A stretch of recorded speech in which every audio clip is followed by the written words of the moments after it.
Klickenabendler, wir sind Essen auf der Spiel 2024 and we are at Floodgate Games. Next to me is Ian. Hi. Hi. You have got a game where you have to associate words. Yes. The game is called Landmarks. Yes, Landmarks is a word association adventure game where you, your friends are lost on an island. And this is a cloth board. You can play on either the artistic side or you can play on the more clear side. We're demoing on this side for to avoid distraction. So your friends are lost on an island. They went to this island in search of treasure, but in their excitement to get there, they left the map at home. And so they've called you on a bad radio to try and get directions. You have a map of the island with where the treasures are located, how to get off the island, and hazards that your friends should try and avoid. So you will be giving them one-word clues to try and explore different areas of the island. Each map has suggested starting locations and words that we suggest for that. These words can be anything, but we just give you some options to get you started playing. So really, aside from this, it can be played in any language. So on each turn, the clue giver, the pathfinder, will write a clue for the party. So let's say I wanted to get somebody to a certain place. I would write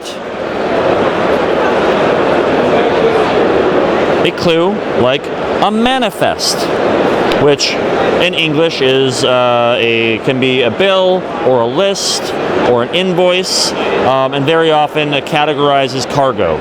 So people would go, okay, manifest, ship, bill, I think he wants us to go there. And so I would put it there. I would then check my map, and in this example, I did want them to go there because there is a treasure right there.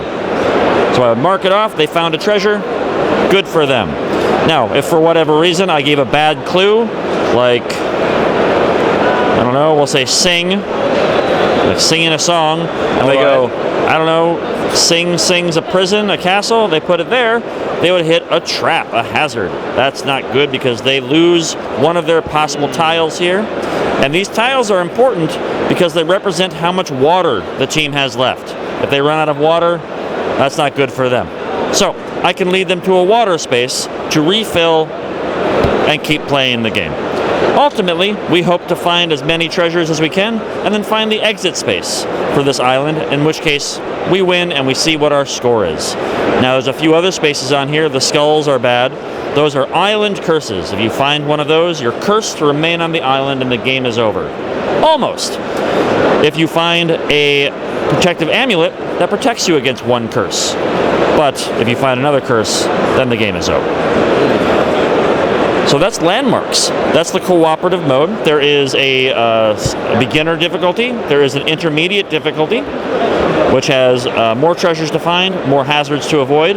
And then there is a team versus team mode, where you will be racing against another team to find 4 treasures before they do. All right, so I said a lot. So that means one or in the team or 2 guys knows where to place the cards and where not to place them. Yeah, so only one person in the regular game will have the map. Right. And then everybody else will discuss where they want to place the thing. In a team game, 2 people, so you and I, for example, would see this, and then we would have our own teams. So you would give a clue, put it on the board, and give it to your team, and they would put it on the board. All right. And then I would then give a clue to my team, and they would try and find it on the board. So you're building off not only the clues that you give, but also the additional clues that the other team is giving. So you can get in each other's way in that sort of speak. If we found the treasure is gone for your team, and if we hit a trap, the trap is gone for your team as well. You cannot go inside. Yeah, so it. well, if you find one of my treasures, let's say you are team 2 and I am team 1, if you find one of the green treasures, oh, that's mine. I get it. So don't find one of my treasures. Okay. Find one of yours. But there are also neutral treasures, so if you found a neutral, that would count for you. And the first person to get to 4 treasures in any combination will win the game. All right. So Landmarks is a language not independent because there are English words on it, but you can play it in English, and of course you can use a German word or a Spanish word. German word. We played with some Korean folks and French folks earlier today, and they wrote in Korean and French. And we hope to have it in other languages sometime next year. And the game is here available at the fair. After the fair, how could you get that? How can you get it? You can go online to floodgate.games. You can also check with your local retail store to see if they're able to get it through distribution.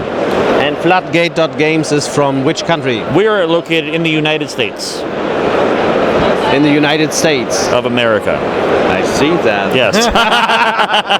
So we are a Minnesota-based company, which is the north center, right by the Great Lakes. Is there a comparison for the Essen Spiel in the USA as well? The biggest board game convention, largest in North America, would be Gen Con, and that's where we released Landmarks this year. So it's a brand new game for us and first time at the show. All right, cool.